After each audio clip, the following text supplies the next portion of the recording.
Bonjour, allons ensemble au moment de dévotion d'aujourd'hui. Lorsque j'étais enfant, je parlais comme un enfant, je pensais comme un enfant et je raisonnais comme un enfant. Devenu adulte, j'ai laissé ce qui était de l'enfant. 1 Corinthiens 13, 11. Dans cette lettre adressée aux Corinthiens, Paul révèle l'essence de l'amour, le présentant non seulement comme un sentiment, mais comme un commandement. Il nous guide à comprendre que vivre cet amour exige de la concentration, de l'intention et une direction claire, même au milieu des exigences de la vie. Avec le temps, lorsque nous regardons en arrière, nous réalisons combien nous avons mûri, des décisions que nous prendrions aujourd'hui différemment, des attitudes entièrement transformées.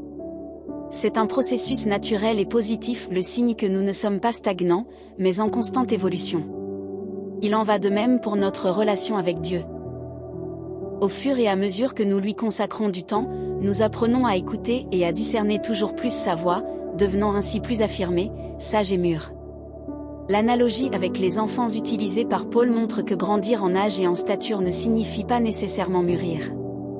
Les années peuvent passer et nous demeurer immatures si nous ne sommes pas attentifs et disposés à nous soumettre au processus qu'exige la maturation.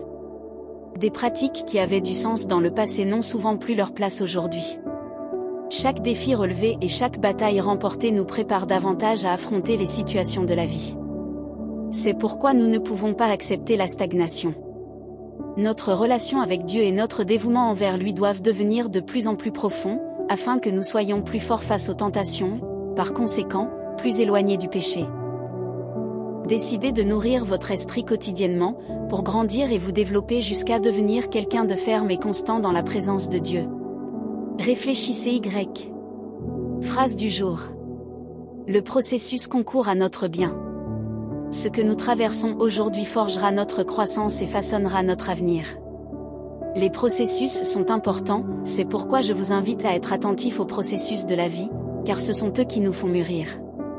Si vous avez apprécié notre dévotionnel, abonnez-vous à notre chaîne et rejoignez-nous pour des prières quotidiennes. Gros câlin et à demain.